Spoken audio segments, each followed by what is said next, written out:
पण नियतीच्या मनात वेगळंच काहीतरी होतं. ज्या ठिकाणी बोलोबा महाराज दर्शनाला गेले होते ना, ग्रामदैवत हनुमंतरायाच्या दर्शन झालं आणि 5 मिनिटं विसावा म्हणून मंदिरावरती टेकणार, इतक्यात एक व्यक्ती धावत धावत आला. जय हरी, बोलोबा महाराज आपणच का? हो जय हरी, मीच बोलोबा महाराज. कोण तू? मी चाकणच्या पाटलांचा ग्रामसेवक, चाकणच्या पाटलांचा सालगडी. निरोप घेऊन आलोय तुमच्यासाठी. काय निरोप आणला सांग? चाकणच्या पाटलांची तब्येत खराब असल्यामुळे चाकणच्या पाटलाचं या वर्षीला वारीला येणं रद्द झालं. काय निरोप होता? चाकणच्या पाटलाची वारी यावर्षी रद्द झाली. चाकणच्या पाटलांनी असा निरोप दिला की तुम्ही तुमचं वारीला चालते जावा, आमची वारी यावर्षी रद्द आहे.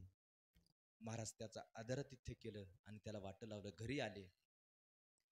घरी आल्यानंतर कनका साहेबाला सांगितलं, कनका ऐकलं का कनका, तुझं वारीला येणं रद्द झालं, तुझी पडशी खाली करतो. महाराज डोळ्यात पाणी आलं, डोळ्यात पाणी आलं. आपल्या पडशीतले आपले कपडे काढून घेतले, मालकांची पडशी भरली आणि मालकांची हवाली केली. पण विचारलं नाही का कॅन्सल झालं, का रद्द झालं. एका शब्दाने विचारलं नाही. महाराज आताची असती तर काय म्हणली असती? मी सांगत नाही इथून, तुम्ही तुमचा अनुभव घ्या, तुम्ही तुमचाच अनुभव घ्यायचा. उद्या सकाळी घरी जायचं चंद्रकांत महाराज, तुम्ही बी कोणी बी उद्या सकाळी घरी जायचं, नुसतं इतकं म्हणायचं, ऐकलं का ग? ती म्हणे बोला की. तुझ्या भावाचा फोन आलता आणि 12 वाजता आपल्याला रसपोळी खायला बोलवलंय. मी जातो, थोडं बाहेरून येतो, तू काम आटोपून ठेव, बॅग भरून ठेव. इतकं म्हणायचं आणि बाहेर जायचं. आणि नेरी तिकडेच जोड लावायचा, कुठंतरी घरी मिळत नाही पुन्हा, तिकडेच जोड लावायचा आणि 11:30ला घरी यायचं. आणि घरी आल्यानंतर इतकंच म्हणायचं, ऐकलं का ग, तुझं येणं रद्द झालं, आता मी एकटाच निघणार. मग काय म्हणती ना, मला फोन करून सांगायचं. नंबर आहे का देऊ? महाराज काय सांगायची गरज आहे, सगळे आपण पोटकिडी आहेत. काय म्हणती काय म्हणत नाही ते सांगा. पण माझ्या कनकाय साहेबांनी एक शब्दही ओठावरती आणला नाही, एक शब्द ओठावरती आणला नाही. मालकाची पडशी हातात दिली, दर्शन घेतलं, मालकांनी शेवटचा निरोप घेतला आणि चालते झाली. जोपर्यंत बोलोबा महाराज दिसत होते ना, तोपर्यंत बोलोबा महाराजाकडे पाहत होत्या. आणि एकदाचे न दिसते झाले की धावत धावत विठ्ठलाच्या मूर्तीजवळ गेल्या घरातल्या आणि पाय धरले. विठ्ठला, पांडुरंगा, माय बापा, अरे कुठलं पाप आडवा आलं माझं, धन्यानं मला न्यायला तयार व्हावं. अरे पडसी भरावी, वारीला जायची वेळ जवळ यावी, काही क्षणात मी वाटचाल करावी. पण तितक्यात निरोप यावा, माझं जाणं रद्द झालं. कुठलं पाप आडवा आलं देवा माझं, अरे कुठं पुण्य कमी पडलं माझं, सांगू विठ्ठला, अरे सांगू विठ्ठला. मागचे 8 दिवस नीट जेवले नाही रे, अरे घास देखील खाल्ला नाही. अरे ताट घ्यायचे, ताटात अन्न घ्यायचे, घास मोडायचे, मुखापर्यंत न्यायचे आणि मुखात घास घालणार इतक्यात आठवायचं, मला धनी वारीला नेणार, मी वारीला जाणार, मला विठ्ठलाचं दर्शन होणार, मला तुला डोळे भरून पाहायला मिळणार. इतकं आठवलं की तृप्तीचा ढेकर यायचा, हातातला घास गळून पडायचा. पंढरी निवासा सख्या पांडुरंगा, पंढरी निवासा सख्या पांडुरंगा, पंढरी निवासा सख्या पांडुरंगा, पंढरी निवासा सख्या पांडुरंगा. करी अंग सळगा, करी अंग सळगा, करी अंग सळगा, भक्तांची पंढरी निवासा सख्या पांडुरंगा, पंढरी निवासा सख्या पांडुरंगा, पंढरी निवासा सख्या पांडुरंगा, पंढरी निवासा सख्या पांडुरंगा, सख्या पांडुरंगा. पंढरी निवासा सख्या पांडुरंगा. सारखा धावा करत होत्या महाराज. 8 दिवस कनकाय साहेब त्या मूर्तीजवळ बसून राहिल्या आणि सारखं डोळ्यातून पाणी गाळत होत्या. काय विठ्ठला, असं का केलंस? अरे मला का सेला लावलंस दर्शनाच्या आणि आशा मोड केलीस? महाराज 8 दिवस तिथं बसून राहिल्या, पण 9व्या दिवशी दारामध्ये आवाज आला, कनका बहीण, कनका बहीण आहेत का घरात? महाराज ते एका महिलेचा आवाज होता. महिलेचा आवाज होता, एक स्त्री होती. म्हणून कनकाय साहेबांनी डोळे पुसले, चेहरा फ्रेश केला आणि बाहेर आल्या. बाहेर आल्या तर दारामध्ये एक भरजरीचं वस्त्र नेसलेली स्त्री, अंगावरती दागदागिने होते, हिरवा शालू अंगावरती होता आणि कपाळ भरून कुंकू होतं. कपाळ भरून कुंकू. आता ते राहिलं नाही म्हणा, आता जरा महाग झालं कुंकू घ्यायला परवडणं, त्याच्यामुळे कुंकू गेलं. आता टिकले आल्या स्वस्तातल्या. कुंकू गेलं. इकडं कळते का कुंकू, आठवते का नाही कुंकू होतं म्हणून. महाराज आता जाऊ द्या, काला येतच म्हणा, आता टिकल्या आल्या. बरं टिकल्या तर टिकल्या, पण पांडू महाराज त्या टिकलीचा भरोसा नसतोय म्हणून जरा गोंधळ व्हायलाय. टिकलीचा भरोसाच नसते. ते जुने कीर्तनकार म्हणते बघा, टिकली तर टिकली नाही तर हुकली. कुंकवावाल्या गेल्या, आता टिकल्या वाल्या आल्या, बाथरूम मधल्या भिंती साऱ्या सुवासिनी झाल्या. महाराज लावू द्या टिकल्या बी, कसं असते काला येतच म्हण. आपण बी बदललोत ना बरंच आता, बरोबर आहे का? बरोबर, आपण बी खूप बदलत. मग टिकल्या तर टिकल्या, पण टिकल्या लाव जा मावल्यानं. तुमचं लेकरू आहे, तुमचा मुलगा आहे, मी मुलगा या नात्यानं सांगतो, टिकल्या लाव जा. पण दर 20 मिनिटाला पाहायची ती टिकली आपल्या कपाळाला आहे का नाही, कारण तिचा भरोसा नसतो, कधी गळून पडेल. घडलेला प्रसंग सांगतो पांडुरंग महाराज. माझं नवीन लग्न झालं होतं, तसं नवीनच होते कोणाचं बी, माझं थोडं काही नवीन झालं, नवीनच होते. नवीन लग्न झालं चांदू महाराज. माझ्याकडे गाडी नव्हती. मग मला फोन आला सासरवाडीहून, हॅलो, तुमच्या सासऱ्याची तब्येत खराब झाली आणि तब्येत खराब झाल्यामुळं तुम्ही तुमच्या पत्नीला म्हणजे त्यांच्या मुलीला घेऊन भेटायला या. मी म्हणलं ठीक आहे. मी घरी गेलो. चंद्रकांत महाराजांनी सांगितलं, ऐकलं का ग, तुझ्या पप्पाची तब्येत खराब झाली आणि आपल्याला लगेच भेटायला बोलवलंय. महाराज इतकं म्हटलो, घरच्यानं पंचमस्वरानं माय काय झालं, मी आलं, इतकं काय करू नको, शांत बस. व्हॉट्सअप होतं त्यावेळेस, मी व्हिडिओ कॉल केला आणि बघ म्हणलं. महाराज व्हिडिओ कॉलवरतीनं बाप पाहिला, 1.25 किलोची शेप खाऊ लागलात. जास्त झाली का? अर्धा किलोची, जाऊ द्या, अर्धा किलोची शेप खाणारा बाप पाहिला. तिच्या लक्षात आलं बाप टकाटक आहे. मग महाराज आनंदानं आम्ही निघालोत, मी आणि पोराची माय. पोराची माय कळते ना, पोराची माय म्हणजे माझी बायको. पुन्हा तुम्हाला खटखटे पोराची माय कोणाला म्हणून लागलं सांगून जातो. महाराज आम्ही दोघं निघालोत, परभणच्या बस स्टॉपला आलोत. महाराज परभणीच्या बस स्टॉपला आलोत. बस लागलेली होती, गंगाखेड बस. पण बसमध्ये मी चढलो, आतमध्ये डोकावून पाहिलं, बसमध्ये एकही प्रवासी नव्हता. प्रवासी तर नव्हताच, पण ड्रायव्हर आणि चालक हे दोघं देखील नव्हते.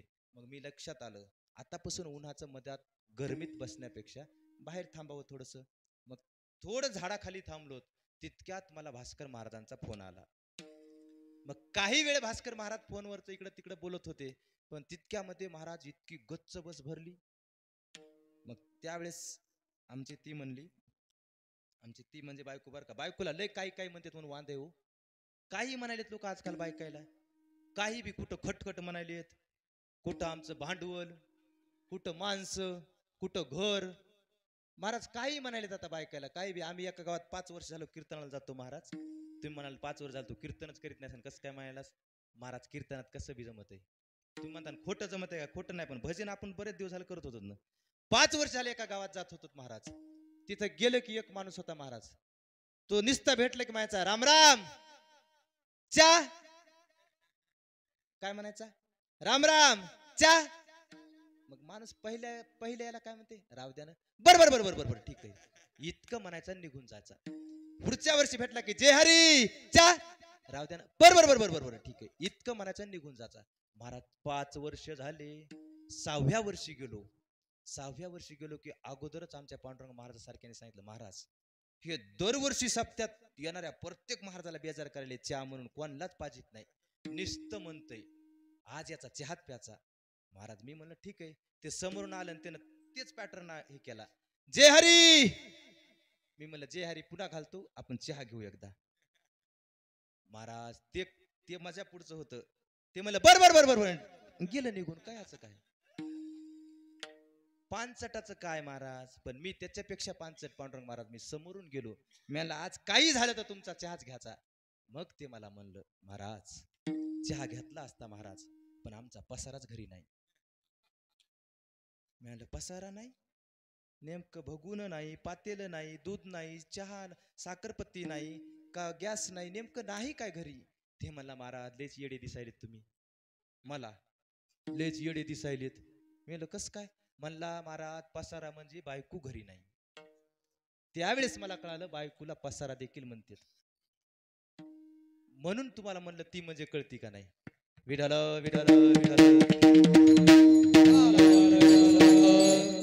महाराज 5 मिनिटात बस गच्च भरली. मी फोनवरती बोलत होतो आणि तितक्यामध्ये माझ्या बायकोनं मला पाठीमागून आवाज द्यायला. ऐकलं का? तुमच्या फोनला जराशी काडी लावा ना, काडी लावा ना. मी लगेच भास्कर महाराजाला म्हणलं, भास्कर महाराज फोन ठेवतो, फोन पेटायला आलाय माझा, इजितो जरासा. ते म्हणले इजवा इजवा. मी ऐकलं म्हणले इजवा तुमचा फोन. महाराज फोन ठेवला, बॅग घेतली ना आतमध्ये गेलो. आत गेलो भास्कर महाराज, एकही सीट रिकामी नव्हती. पण शेवटच्या टप्प्यात एक सीट रिकामी दिसली. मग गेलो मी तिथं. गेल्यानंतर आमच्या परिसरामध्ये एक सीट जर रिकामी भेटली आणि नवरा बायको प्रवास करीत असले की त्या ठिकाणी नवरा बसत असतो आणि बायको उभं राहत असते. असंच आहे इकडं? नाही मान हलवायला तर असंच आहे का? नाही महाराज, जगाच्या पाठीवर कुठं बी जा असं कुठंच नाही. नवऱ्यानं बसावं आणि बायकोने उभं राहावं असं कुठंच नाही महाराज, जगाच्या पाठीवर नाही. आता तुमचं आमचं काय लय लांब थोडंच आहे, जवळ जवळच आहे महाराज. आमचं तुमचं सारखंच आहे. तिकडं तसंच झालं महाराज. मी उभा राहिलो आणि बायको खाली बसली. महाराज बराच वेळ प्रवास झाला. थोड्या वेळानंतर माझ्या लक्षात आलं माझ्या बायको समोर एक चांगलं अंगानं धष्टपुष्ट म्हातारं बसलं होतं. डोक्यावरती फेटा होता, हातात काठी होती, अंगावर तगडा होतं चांगलं महाराज. 70-80 वर्षाचं होतं पण गळालेलं म्हातारं नव्हतं महाराज. ते म्हातारं माझ्या बायकोकडे इतकं टक लावून बघू लागलं, इतकी टक लावून बघू लागलं. पापण देखील खाली करीने गेलं, पापण देखील खाली करीने गेले. मी म्हटलं एकतर हे ओळखीचं असावं किंवा माझ्या सासरवाडीचं असावं. नवीन माणूस इतकं कशाला बघल. मी म्हणलं जाऊ द्या, म्हातारा माणूस हे बघत असेल. मी दुर्लक्ष केलं महाराज. थोड्या वेळानंतर पाहिलं महाराज ते रडू लागलं. मला त्याला रडायला काय झालं असेल. मी जवळ गेलो आणि विचारलं, महाराज बाबा काही त्रास आहे का त्याला? ते मला काहीच नाही. म्हणलं रडायला काय झालं तुम्हाला? तुला नाही कळायचं म्हणला ते. मी म्हणलं बाबा सांगा ना. नाही रे म्हणला तुला कळायचंच नाही. मी म्हणलं बाबा सांगा ना. इतका येडा नाही मी, इतका येडा नाही म्हणलं. उगत लोक 5-7 हजार देणं झालेत. महाराज ते म्हातारं म्हणलं तुला सांगायला काय हरकत नाही रे बाबा, पण तुला बी दिसायला पाहिजे नाही म्हणला. मी म्हणलं काय दिसणं मला? बघ की म्हणला माझ्या समोर बसलेली पोरगी. मी म्हणलं पाहलो ना. बघ की रे म्हणला तिचं वय तरी हे का? मी म्हणलं बाबा कशाचं, लग्नाचं का? लग्नाचं म्हणत असताना तर मनातली मनात म्हणलं हिनं मला भांडून भांडून 60 किलोचं 40 वर आणलंय. मग वय नेमकं कशाचं आहे? ते म्हणला बघ की रे जरा तिच्या कपाळाकड. महाराष्ट्रात जगामध्ये किती म्हातारे बाजायमध्ये पडले असतील माझ्यासारखे. अरे माझ्यासारखं एखादं म्हातारा देवाने उचलाव की रे म्हणला. हिचा नवरा का म्हणून नेला असन? कोणला म्हणायले हे? त्या पोरीच्या नवऱ्याला. मी म्हणलं बाबा त्या पोरीचा नवरा मीच आहे ना. मग म्हणला मग तिच्या कपाळाला काहीतरी लावावं सांगाव की तो. मग माझ्या लक्षात आलं महाराज तिच्या कपाळाला काहीच नव्हतं. मी तिला म्हटलं होय ग कपाळाला काहीतरी लाव, कुंकू राहिलं, टिकली तरी? ती म्हणली मालक अर्धा घंटा मेकअप केला. मग टिकली लावायचं कसं विसरील? टिकली लावली होती पण परभणच्या बस स्टँडलाच गळून गेलती. मग आता मला सांगा याच्यामध्ये माझ्या बायकोचा दोष आहे का? नाही म्हणाले तुम्ही. म्हाताऱ्याचा काय दोष आहे महाराज? मग काय माझा दोष आहे काय जिवंत होतं म्हणून? महाराज दोष कोणाचाच नाही, दोष आहे त्या टिकलीचा. टिकली घामाने गळतेच दादा. महाराज ती टिकली कधी गळते कळत नाही. म्हणून 20 मिनिटाला मी तुम्हाला म्हटलं बघ जा. पण त्याच्या अगोदर आपली संस्कृती जोपासायला टिका. काय अवघड आहे ते कुंकू लावण्यामध्ये? महाराज त्या कुंकाचा अधिकार सांगून जायला ऐका माऊल्यांनो, तुमचं लेकरू म्हणून ऐका. अरे त्या कुंकुवामध्ये इतकी ताकद आहे. तुमच्या कपाळाला जर भरभरून कुंकू असलं ना तर तो दक्षिणेचा राजा यम त्याची मजाल नाही तुमच्या धन्याकडे तुमच्या सौभाग्याकडे वाकड्या दृष्टीने पाहायची. इतकी ताकद त्या कुंकुवामध्ये आहे. विचार करा माऊल्यांनो. त्या परधर्मीयामध्ये त्या मुस्लिम धर्मामध्ये एक तांबोळीन नावाची माता माऊली जन्माला येते. तांबोळीन ती दिवसाकाठी दादा संक्रांतीच्या आजूबाजूला दिवसाकाठी 1.5 ते 2 क्विंटल कुंकू विकते. किती? 1.5 ते 2 क्विंटल कुंकू विकते. पण इतकं देखील अंगाला लागू देत नाही. का लागू देत नाही सांगू? कारण तिचा धर्म लावण्यासाठी निषेध करतो. तिचा धर्म सांगतो कुंकू अंगाला लावायचं नाही. आपला धर्म लाव म्हणून सांगतोय, आपण लावत नाहीत. ती माऊली काटेकोरपणे तिचा धर्म पाळते, मग आपण का धर्म पाळू नये? याचा धरील अभिमान करील आपुले जतन, याचा धरील अभिमान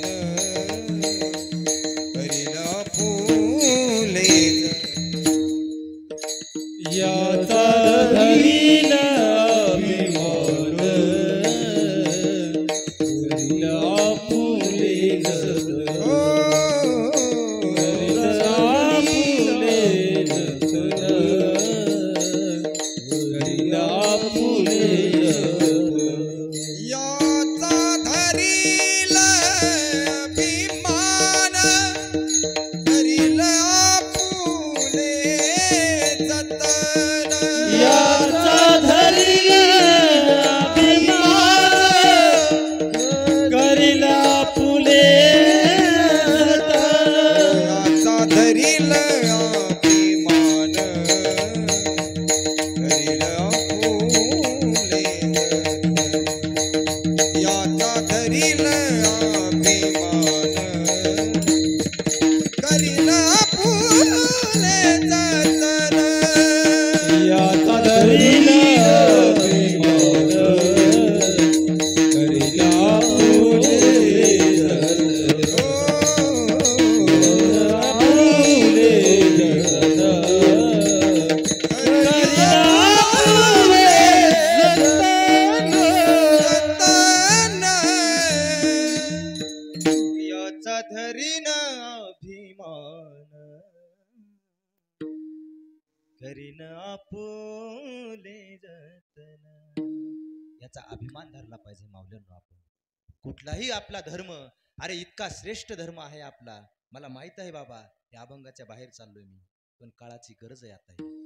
इतकी ग्लानी आली आपल्या धर्मावरती भास्कर महाराज, इतकी ग्लानी आली. अरे हा धर्म टिकवण्यासाठी लोकांनी आपल्या जीवाचं रान केले. पूर्वीच्या लोकांनी हा संप्रदाय टिकवण्यासाठी कित्येकाने आपल्या जीवाचं बलिदान दिले. पाहे पा ध्वजेचे चिरगुट, राया जतन करिता कष्ट. खूप कष्ट सोसले त्या लोकांनी, म्हणून हे जतन केलं पाहिजे. मी सांगण्याचा अधिकाराचा नाही, पण ज्यावेळेस कीर्तनाची पताका हात खांद्यावरती घेतली ना, त्यावेळेस कुठंतरी हा भार आपल्या खांद्यावरती येतोय. कोणीतरी बोललं पाहिजे, हे कोणीतरी सांगितलं पाहिजे. मी टाइमपास म्हणून सांगत नाही तुम्हाला. जाऊ द्या, माझा मूळ विषयावर येतोय मी. दारामध्ये ती माऊली आली दादा, भरभरून कुंकू होतं कपाळाला. आवाज दिला, कनकाय साहेब आल्या, कोण आपण? त्यांनी सांगितलं, कनका बहीण तुम्हीच का? हो, मी चाकणच्या पाटलाची सुविद्य पत्नी द्रौपदाबाई, तुम्हाला घ्यायला आले. तुमच्या पतीनं आमच्यापाशी निरोप दिलाय की तुम्हाला वारीला घेऊन यायचे. चाकणचे पाटील आहेत, डमणी लावलेली आहे, तुम्ही तुमची पडसी घ्या आणि चालायला निघा. महाराज आनंद झाला, परत पडसी घेतली, डमणीत बसल्या, मजाल दर मजाल करत पंढरपूर गाठलं आणि दशमीच्या दिवशी पंढरपुरात जाऊन पोहोचल्या. पंढरपुरामध्ये बोलोबा महाराज नगर प्रदक्षिणा करत होते. लगेच चाकणच्या पाटलांनी सांगितलं, कनका बहीण बोलोबा महाराजच आहेत ना? हो. मग माझं काम संपलं. माझं काम फक्त तुम्हाला इथपर्यंत आणायचं होतं. आता इथून पुढे तुमचे धनी आणि तुम्ही. धावत धावत धन्याजवळ गेल्या, दर्शन घेतलं. जसं बोलोबा महाराजांनी कनकाय साहेबाला पाहिलं ना, बोलोबा महाराजांचा चेहरा पडला, नाराज झाले. त्यांच्या लक्षात आलं, पण शहाणी माणसं रस्त्यावर काही बोलत नसतात, रस्त्यावर काही बोलत नसतात. मुक्कामाच्या ठिकाणी गेले आणि विचारलं, कनका कनका मी तुला वारीला आणणार होतो, पण चाकणच्या पाटलाचं पाटलिनीचं रद्द झालं म्हणून तुझंही येणं मी रद्द केलं होतं. मग तू मनानं काय यावं? त्यावेळेस महाराज चकित होऊन कनकाय साहेब पाहतात आणि म्हणतात, धनी मनानं नाही आले मी, तुम्हीच तर चाकणच्या पाटलाला आणि त्यांच्या पत्नीला मला घ्यायला पाठवलं होतं, त्यांच्या सोबत आले. त्यावेळेस बोलोबा महाराज थोडा आवाज चढवतात आणि सांगतात, कनका एका वारकऱ्याची पत्नी असल्यासारखं बोल कनका. अगं कुठं बोलते खोटं याचा तरी विचार कर. भूवैकुंठ पवित्र अशा या पंढरपूर तीर्थक्षेत्रावरती खोटं बोलते कनका. वारकऱ्याची पत्नी आहेस कनका आणि पिढ्यानपिढ्या वारी चालत आलेली आहे आपल्या घरात. आपल्या घराला या ठिकाणी खोटं बोलणं शोभत नाही कनका. त्यावेळेस कनकाय साहेब महाराज नीतीनं बोलत होत्या म्हणून थोडा आवाज चढून बोलल्या, काय खोटं बोलते धनी मी? तुम्ही म्हणताय ना वारकऱ्याची पत्नी आहे, याची जाण मला आहे. इतकंच नाही, ज्या कुलात मी जन्माला आले ना, त्या कुलातही पिढ्यानपिढ्या वारी चालत आलेली आहे. उभयता त्या कुळातली कुलकन्या आणि ज्या कुलामध्ये मी कुलवधू म्हणून आले ना, त्या कुळातही पिढ्यानपिढ्या वारी चालत आले. उभताई दोन्ही कुलातली कुलकन्या आणि कुलवधू या जिम्मेदारीनं बोलते धनी. मी चाकणच्या पाटील आणि पाटलीनी सोबतच आले, यात तीळ मात्र खोट नाही. त्यावेळेस बोलोबा महाराज बोलतात, ऐक कनका, तू किती साप खोटं बोलते हे सांगतो मी. तू म्हणते ना चाकणचे पाटील आणि पाटलीन तुला घ्यायला आले. ऐक कनका, मी एकटा नाही, 10 जण साक्षीला आहेत. चाकणच्या पाटलाचा दाहुआ कालच्या नवमीला याच पंढरपुरामध्ये, याच चंद्रभागेच्या तीरावरती आमच्या 10 जणांच्या समक्ष झाला. आम्ही त्याचे डोळ्याने साक्षीदार आहोत. मग तुला कुठले चाकणचे पाटील न्यायला आले होते? आता चित्त देऊन ऐका दादांनो, जे चाकणचे पाटील कनकाय साहेबाला घ्यायला आले होते ना, त्या चाकणच्या पाटलाचा मृत्यू 10 दिवसापूर्वीच झाला होता. मग कनकाय साहेबाला घ्यायला कोण आलं होतं, हा मोठा प्रश्न बोलोबांच्या समोर उभा राहिला. पण लगेच लक्षात आलं, ज्ञानचक्षु उघडला गेले, विवेक बुद्धी जागृत झाली दादा.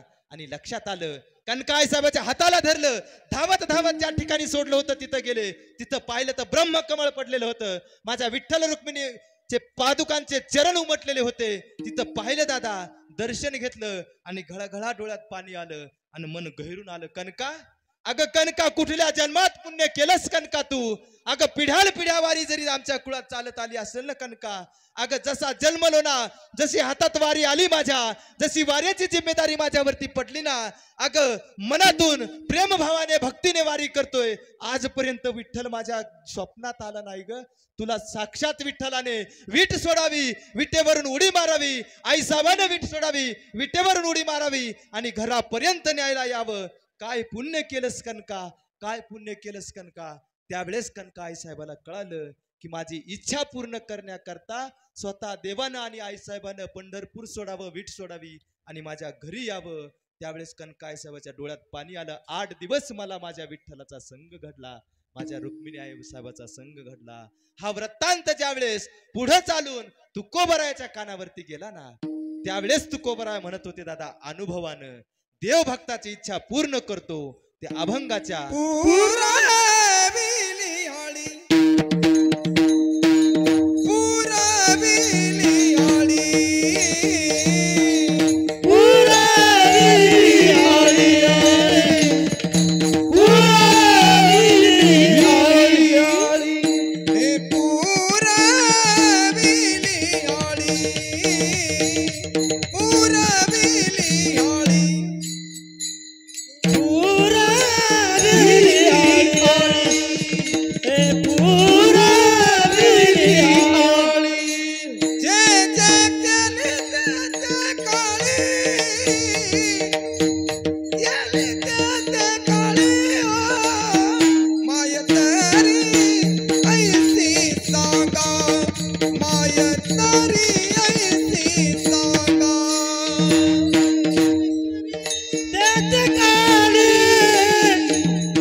देव इच्छा पूर्ण करतो दादा.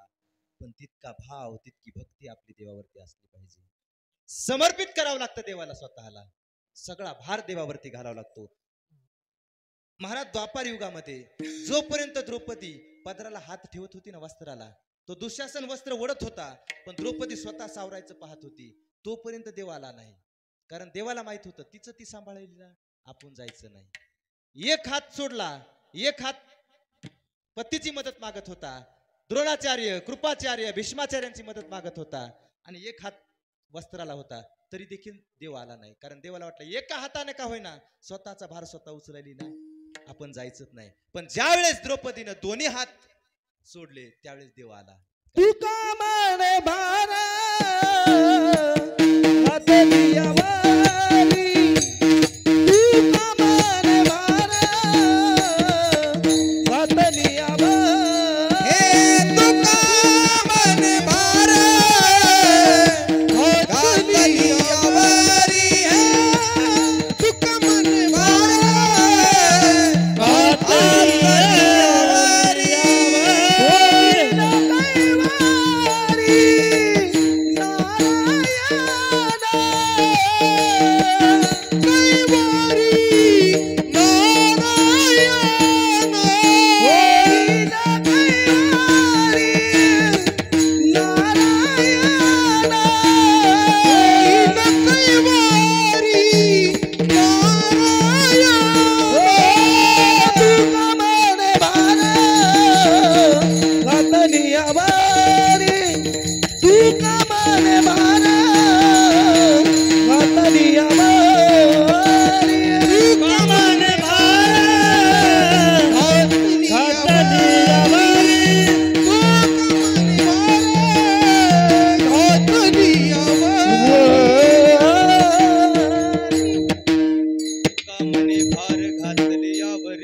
होईल कैवारी नारायण. तितकं समर्पित देवाला करावं लागतं, त्यावेळेस देव आपली इच्छा पूर्ण करतो. आता भास्कर महाराज 10:30 वाजले, आपला नियोजित वेळ संपलाय. तुम्हाला बोर तर होईना ना? बोर होईना ना? नाही झालं असलं तर चहा पाण्याचं बघितलं असतं एकदा. महाराज असं जेव्हा गावात म्हणलो भास्कर महाराज, ते मला एक जण उठला मला, आण बरं चहा, आणच पेतो तू. हा कुठून आणणार महाराज? चाळाचं बोलणं अंगाव येते कधी कधी. आता मी टाळायलो चाळाचं बोलणं महाराज, कुठं बी अंगाव येते. एक दिवशी घरी महाराज मी 3,500चा शर्ट घेऊन गेलो. 3,500ला शर्ट घेतलं चांदो महाराज घरी, आणि घरी गेल्या गेल्या आवाज आला, काय आणलंय? शर्ट. इतकं दमान म्हणावं लागते घरी, तुम्हाला अनुभव आला आता. तिकडून मोठ्या नावाज येते, काय आणलंय? शर्ट. महाराज शर्ट हातात घेतलं, केवढ्याला आणले? मी आणलं 300ला. केवढ्याचं होतं? 3,500चं. केवढ्याला म्हणलं? 300ला. महाराज काय असं केलं की काय कळतंय कोणाला ठाव्याच्यातलं, आणखी आपल्याला कळत नाही महाराज कपड्यातलं. म्हणली सूत नरम या. काय म्हणली? सूत नरम आहे. मला आपण पारखूनच आणत असतो. महाराज घरात गेली, कपाट उघडलं, पर्स काढला, त्या पर्स मधून 300 रुपये काढले. मजेत चोरलेली होती ती, कुठं गट काढायचं ती. महाराज जवळ आले, म्हणली धरा हे 300 रुपये. मी म्हणलं दुसरंच आण म्हणते काय की. म्हणली हे 300 रुपये धरा, तुम्हाला दुसरं आणा, हे माझ्या भावाला राहू द्या. कशामुळे पंचायत झाली? चाळाचं बोलण्यामुळं. खरं सांगितलं असतं तर म्हणून महाराज चाळाचं बोलणं आता मी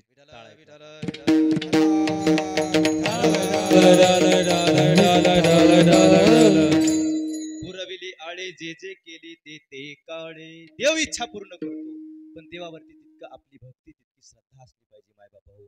आणि तितकी श्रद्धा आपली झाली रे झाली की देव इच्छा पूर्ण करतोच. नवे नवे तुकोबराय सांगतात की त्याच्यासारखी इच्छा पूर्ण करणारी माय, त्याच्यासारखी जगात दुसरी नाही. हे अभंगाच्या दुसऱ्या चरणामध्ये माया तरी आईची जागा, माया तरी आईची जागा, माया तरी आईची जागा, माया तरी आईची जागा, माया तरी आईची जागा, माया तरी आईची जागा, माया तरी आईची जागा, माया तरी आईची जागा. कृपा लुका पांडुरंगा, कृपा लुका पांडुरंगा, आ माया तरी आईची जागा, माया तरी आईची जागा. हे कृपाळुवा पांडुरंगा, कृपाळुवा पांडुरंगा, आ माया तरी आईची जागा, माया तरी आईची जागा. हे जागा माय तरी ऐशी सांगा, कृपाळुवा पांडुरंगा. त्याच्यासारखी माय नाही. त्यावेळेस तू साधक महाराजांना विचारतो, थांबा महाराज, देव इच्छा पूर्ण करतोय. पुरविली आळी आम्ही 8:30 वाजल्यापासून ऐकतोय. मान्य आहे आम्हाला, देव इच्छा पूर्ण करतोय, पण तुम्ही म्हणताय त्याच्यासारखी माय जगात नाही, हे आम्हाला मान्य नाही. काय करत नाही आमची आई, सांगा ना. काय नाही केलं आमच्या आईनं?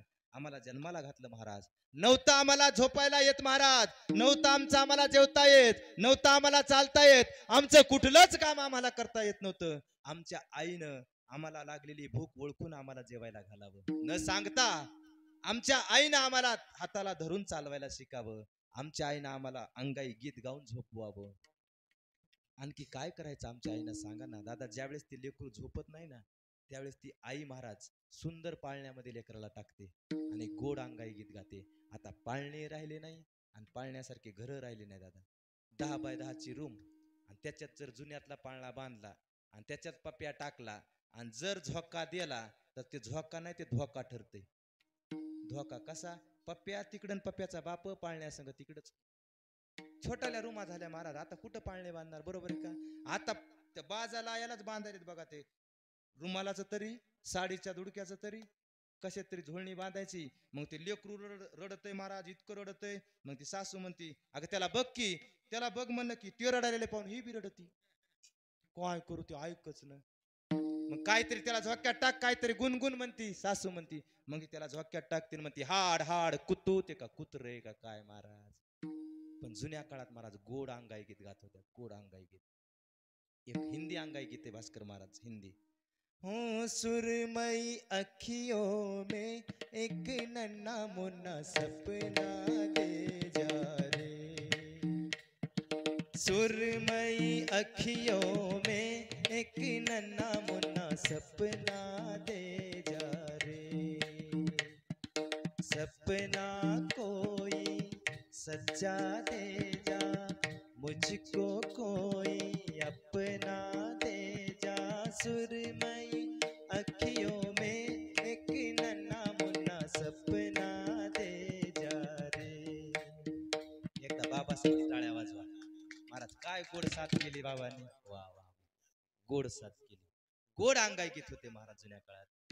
लिंबोनीच्या झाडा मागे चंद्र झोपला बाई, आज माझ्या पाडसाला झोप का ग येत नाही, लिंबोनीच्या झाडा मागे चंद्र झोपला ग बाई, गाय झोपली गोठ्यात घरट्यात चिवताई, परसात बेलीवर झोपल्या ग जाई जुई, मीठ पापने डोळ्याचे मीठ डोळ्याचे अंगाई, आज माझ्या पाडसाला झोप का गई नाही, निंबोनीच्या झाडा मागे चंद्र झोपला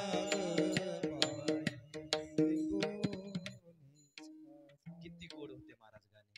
महाराज आहेत हेच कविता आहेत, चित्रपटात आहेत, पण पांडुरंग महाराज त्याच्यात अध्यात्म होतं. त्या काळातल्या कुठलंही गाणं काढा, जुन्या काळातले 100 गाणे म्हणजे माझा आवाज बसलाय आता. काय गोड गाणे होते महाराज ते. नाही तर आताच्या गाण्याला शब्द नाही, अर्थ नाही, चाल नाही. महाराज काल परवा तर काय गाणं ऐकलं की नाक मुका नाक, काय नाक मुका, तसं कुठं गाणं असते का काय. महाराज नाश केला, सत्यानाश केला संगीताचा या लोकांनी. बरोबर आहे का महाराज. ती आई लेकराला अंगाई गीत गाते महाराज. आईवरती बोलायला खूप काही आहे, पण वेळ संपला आपला.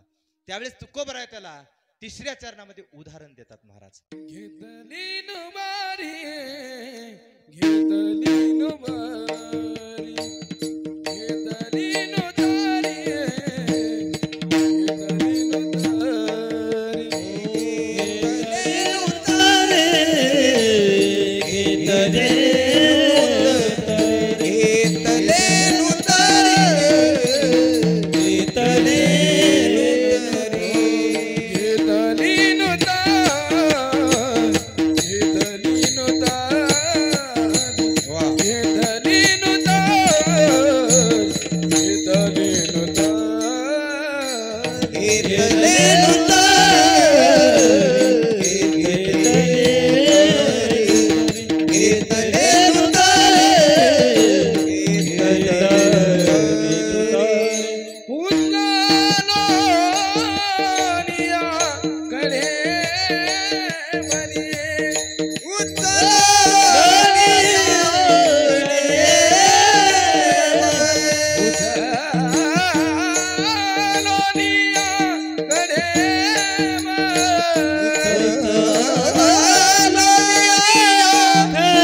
दादा रे ऐक, अरे तुझी आई देखील तुझ्या इच्छा पूर्ण करते दादा, पण तिच्यापाशी काळाचा भेद आहे.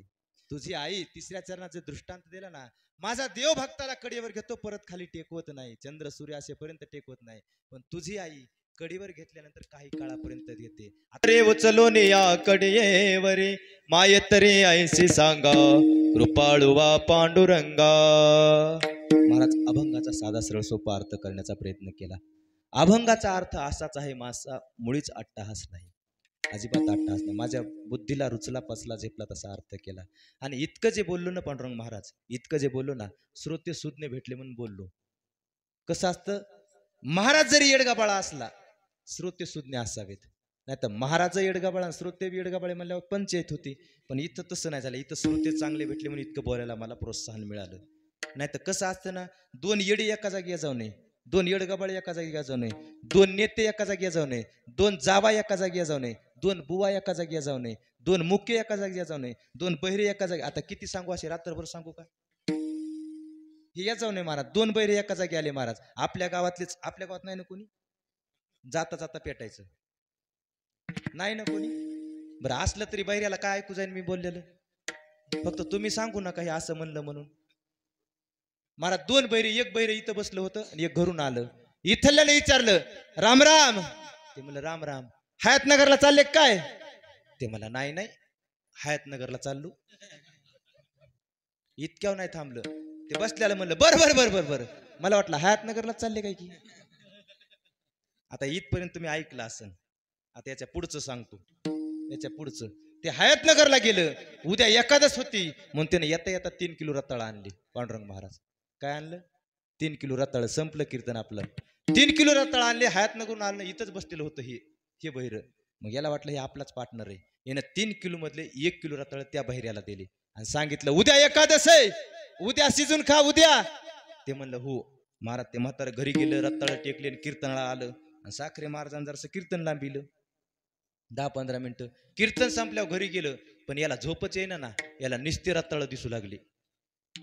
काय दिसू लागलं? रताळ. लाईट होती महाराज, शेगडीचं बटन टाकलं, पाणी खळखळ उकळू दिलं, त्याच्यात रताळ टाकले, रताळ चांगले शिजू दिले आणि सगळे रताळ खाल्ले. अख्खे रताळ सुपडा साफ केला आणि दुसऱ्या दिवशी दर्शनाला आलं. जसं दर्शनाला आलं ना, दर्शनाला आलं की पहिल्या ज्यानं रताळ दिलते त्या म्हाताऱ्याने विचारलं राम राम, बरे आहेत का लेकर बाळ? काय विचारलं? बरे आहेत का लेकर बाळ? आता ह्या म्हाताऱ्यानं काय सांगावं? बरी आहेत म्हणावं ना. ते म्हणलं बरे आहेत का लेकर बाळ? हे म्हणला रात्री शिजून खाल्ले. कशामुळे पंचायत झाली? दोघं सारखे झाले. पण इथं तसं नाही महाराज. मी जरी येडगबाळा असेल, वेडवाकडा बोल माझा निघाला असेल, तुम्ही सुज्ञ श्रोते मायबाप तुम्ही समजून घेतले. आता वेळ संपलेली आहे, वेळेच्या बाहेर जाऊ नये. मायबाप हो, अभंगाचा अर्थ असाच आहे, माझा मुळीच अट्टहास नाही, जसा जमला तसा मी करण्याचा प्रयत्न केला.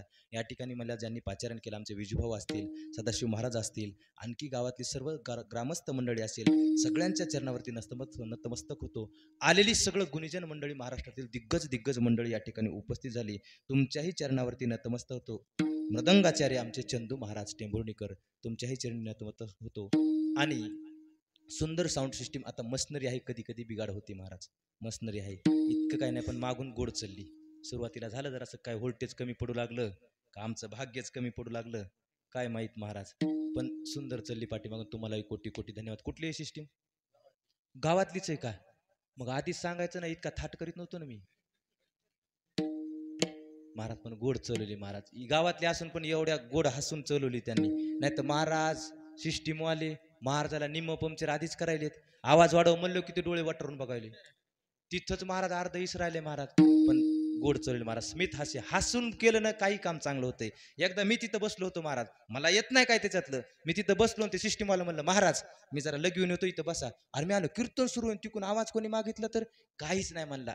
त्यानं मागितला, गोड हसायचं, त्याच्याकडे पाहायचं, बटनाव हात ठेवायचा, फिरवायचं नाही, नुसता बटनाव हात ठेवायचा. महाराज तसंच झालं.